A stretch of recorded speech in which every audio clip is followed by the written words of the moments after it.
좋아요, 구독. 자, 미국 시장 그리고 코인 시장 알아보는 미장원 시작해야죠. 오늘도 에임리치의 김 PB 전문가 연결돼 있습니다. 안녕하세요. 안녕하세요. 투자 쉽게 하자 김PB입니다. 미국 시장 나스닥 좀 조정폭이 깊었네요. 네, 어제 이제 빅테크 종목들은 급락을 하고 에너지주들은 강세를 보이면서 강한 혼조세를 보였던 하루였습니다.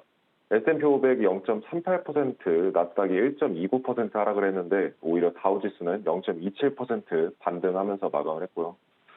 그간 고평가 우려감이 있었던 빅테크 종목들의 시세가 전반적으로 강한 이런 하락세를 보였던 데 반해서 그간 좀 이제 상승세가 적었던 종목들 위주로 좀 강세가 보였던 것 같습니다.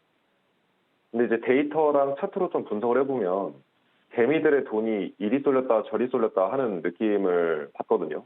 그러니까 빅테크 쪽에서 우르르 빠져나와서 에너지나 다우 종목들 위주로 흐르는 느낌이 없지 않아 있습니다. 데이터로 보면 주식 쪽에 사실은 이번 강세장에 들어온 돈이 그렇게 많지 않습니다. 생각보다. 그러니까 이제 다 옵션으로 상승을 한 거거든요. 그러니까 파생 상품 시장에서 들어온 돈들이 이제 시장의 상승을 유도를 했다는 건데 현재 빅스 지수도 13.93포인트까지 낮아졌는데 이게 사실 불장 때보다도 더 낮은 상황입니다. 그래서 지금 시장이 너무나 이례적인 많은 현상들을 맞닥뜨리고 있고 지금 금리가 21배 올랐고 미국 역사상 파산 규모 순위로 2, 3, 4위의 은행 파산이 한두 달 만에 일어난 데다가 기업 파산도 전 세계적으로 급증을 하는 이런 상황이 벌어지면서 경제는 굉장히 어려워져 가고 있습니다. 뭐 캐나다 같은 경우에는 북미 캐나다 같은 경우에는 지금 주택시장이 글로벌 금융위기 때보다 더 많이 빠지고 있거든요. 이렇게 딱 주식시장만 놓고 보면 아무런 일 없다는 듯이 돌아가고 있는 게 참 아이러니한 시장이긴 합니다.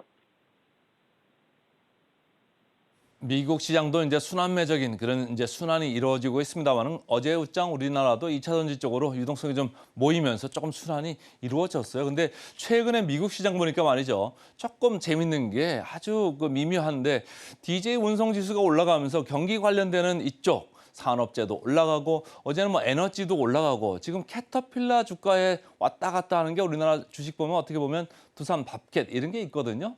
이쪽 경기 순환 쪽 어떻게 봐야 될까요?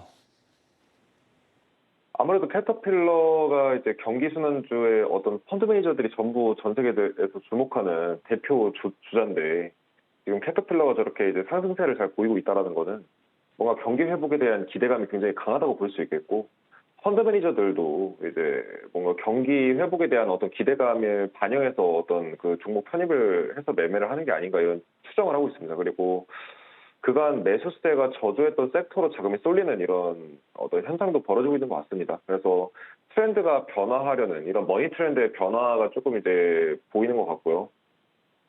그간의 트렌드가 빅테크와 AI였다면 이제 어떤 자금들은 계속해서 순환을 하게 되는데 말씀하신 것처럼 이제는 저평가된 종목들을 찾으려는 수요에 의해서 그간 덜 올랐던 섹터 위주로 자금이 쏠리는 현상이 나타나고 있는 것 같습니다.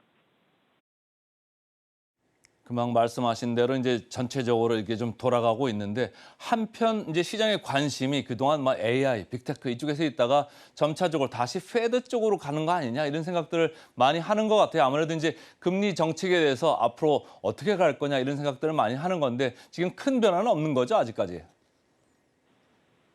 네, 맞습니다. 요번에 또 이제 다음 금리 인상에서 요번에 이제 금리를 인상을 못 할 거다. 이렇게 이제 확률이 조금 더 많이 이제 페드워치 쪽에서는 늘어나고 있거든요. 그래서 금리가 유지되거나 동결될 거다. 이렇게 이런 식으로 보고 있는데 사실 이게 이제 경기 순환주가 지금 상승을 하는 건 사실 어떻게 보면 약간 아이러니인 부분도 있는 게 단기적인 부분은 사실 잘 알 수가 없지만 지금 이제 금리가 이렇게 0.25%에서 5.25%까지 올라가게 되면은 경기 순환주에는 무조건 안 좋은 이슈거든요. 근데 아무래도 지금까지 빅테크나 이런 쪽이 너무 많이 주목을 받았고 경기 순환주나 여타 기타 다른 종목들이 너무 소외받았던 측면이 있어서 자금이 이렇게 움직이는 것 같고요. 일단 머니 트렌드 관점에서 아직까지 이제 금리가 동결될 거다라는 이제 관점이 지배적입니다.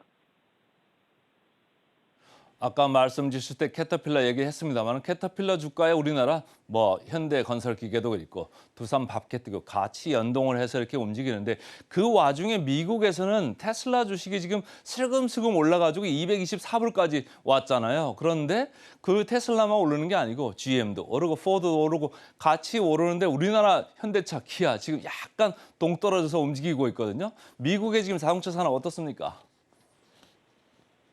네. 지금 포드, 제너럴 모터스 요 두 회사 같은 경우에는 2%, 5% 이렇게 각각 좋은 상승세를 보여줬는데 미국에서 이제 자동차 수요가 회복되면서 이 GM과 포드가 수혜를 볼 거다 이런 시장의 전망이 나오면서 상승으로 지금 흘러가고 있는 상황이고요.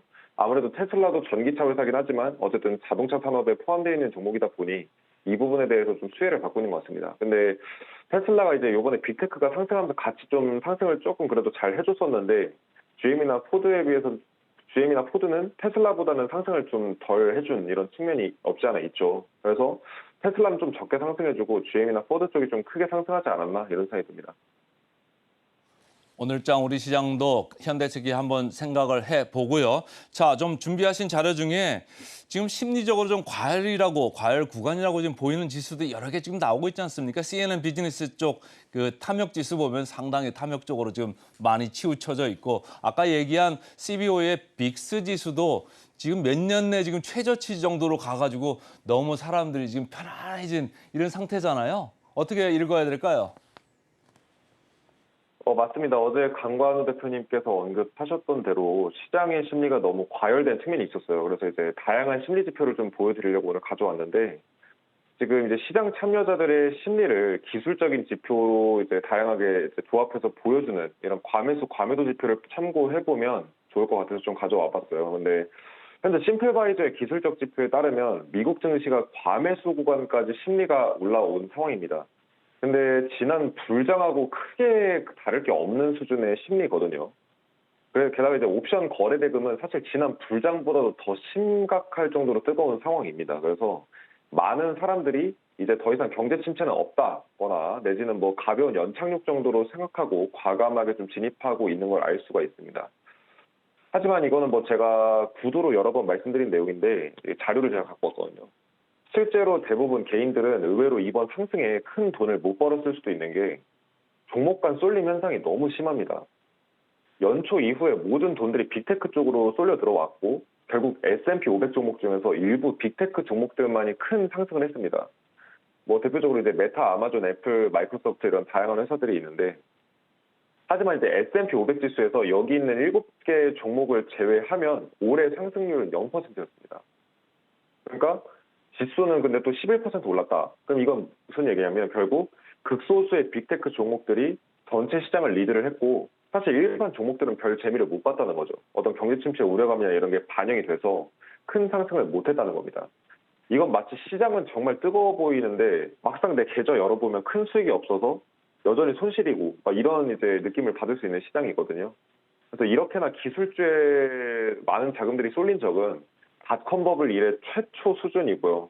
닷컴 버블 당시보다도 파생상품 시장이 더 커진 이런 상황이기 때문에 그때와는 다르게 또 이제 이런 거죠. 그때는 스마트폰이 없었지만 지금은 쉽게 스마트폰만 있으면 빠르게 억 단위로 돈도 대출도 받고 투자도 할 수 있고 이런 세상이 돼버렸기 때문에 말도 안 되는 좀 변동성이 좀 시장에 나타나고 있지 않나 이런 추정을 해보고요.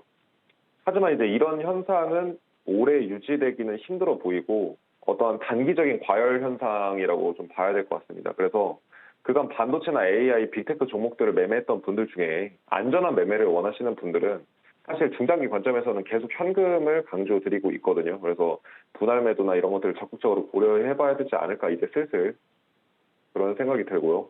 며칠 더 봐야겠지만 단기적으로 주가가 많이 과열된 거는 맞는 것 같습니다. 금방 그 차트를 보니까 전체적으로 빅테크들 주가가 계속적으로 올라갔던 그런 모습들이 보이고 있는데 제가 유심히 보니까 마이크론 테크놀로지 같은 거는 먼저 지금 주가가 빠져가지고 조정을 먼저 겪고 있거든요. 그래서 우리나라 삼성전자, SK 하이닉스 관련돼서 마이크론 테크놀로지 주가하고 연동이 많이 되는데 오늘 좀 유의하게 좀 보시면 좋을 것 같고 자, 코인 시장으로 좀 넘어가고 싶은데 말이죠. 바이낸스 관련해서 계속적으로 노이즈가 나오고 있어요. 네, 맞습니다. 미국 증권거래위원회가 법원에 최근에 이제 바이낸스에 대한 자산 동결을 요청하면서 지금 굉장히 시끌시끌합니다. 근데 이 바이낸스가 전 세계 1위 거래소거든요. 그래서 입지를 완전히 굳건하게 다지고 있는 회사고, 최근에 미국에서 이제 작년에 FTX라고 이제 미국에서 굉장히 잘 나가는 거래소가 있었는데, 단숨에 한 며칠 만에 망해버리는 바람에 많은 분들이 돈이 묶인 이런 일들이 있었거든요. 그래서 바이낸스가 완전하게 1위 자리를 굳건하게 했는데, 최근에 이제 미국 증권위가 바이낸스를 제소하고 나서 하루 만에 자산 동결을 이제 신청을 한 상황입니다. 그래서 이제 지금 바이낸스 쪽의 자산 동결뿐 아니라 바이낸스 측이 보유한 고객의 자금을 반환하거나 내지는 구제해야 된다. 이런 취지로 자산 동결 요청서를 제출을 한 상황이고요. 미국 증권위에서 제대로 칼을 빼들고 암호화폐 거래소들을 강력하게 압박을 하고 있습니다.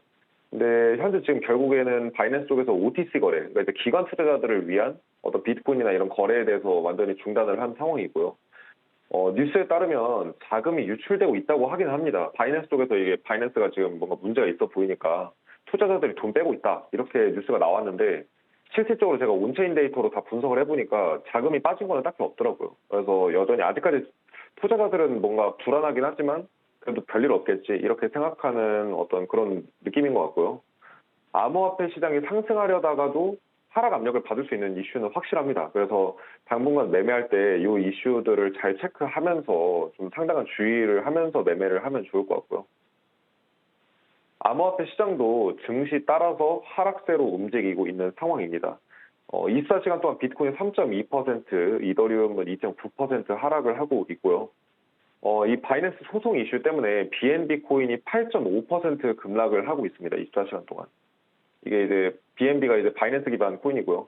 알트코인들 중에 리플만 2% 수준으로 하락 방어를 보여줬고요. 나머지 이제 대부분 알트코인들은 4%에서 9% 정도 수준의 적지 않은 낙폭을 보이고 있습니다. 비트코인은 다시 26,000달러 구간에 진입을 했는데 아직 완벽하게 하락 전환했다는 느낌은 받기 어렵거든요. 그래서 수세적으로도 그렇고 차트적으로도 그렇고 온체인 데이터를 분석해봐도 아직은 확실한 하방 전환이라고 보기는 어렵고 약간 관망세 이 정도의 느낌으로 봐야 될 것 같습니다. 제가 좀 궁금해지는 질문이 딱 이제 하나가 생겼는데 지방은행주 미국에서 문제 생겼을 때는 대형은행으로 예금들이 다 빠져나갔잖아요. 그런데 코인 시장에서 바이낸스가 차지하는 지금 지위가 시장 지위 넘버원 아닙니까? 여기서 돈 빠지면 어디로 갈까요? 아, 맞습니다. 이제 소형은행에 빠져서 대형은행으로 빠지기는 했는데 실제로는 대형은행에서 소형은행보다 돈이 더 많이 빠졌다는 데이터도 있더라고요. 이게 뭐 데이터마다 다 다르긴 하지만요. 근데 이제 바이낸스가 망해버리게 되면 사실은 정말 오고 갈 곳 없는 이런 시장이 됩니다. 굉장히 이제 심각한 상황이라고, 정말 말도 안 되는 상황이라고 보여져요. 만약에 바이낸스가 망해버리면. 근데 바이낸스가 만약에 망한다는 걸 전제로 하게 되면은 두 가지 방법이 있습니다. 암호화폐 시장은 은행과는, 그러니까 일반 기존적인 전통 금융시장과는 다르게 약간 개인 지갑, 그러니까 약간 내가 하드웨어나 어떤 인터넷에 연결되어 있는 이런 이제 지갑을 통해서 콜드 월렛이나 하드 월렛이라는 것을 통해서 비트코인을 빼서 내 지갑에 마치 동전처럼 보관을 할 수가 있고요.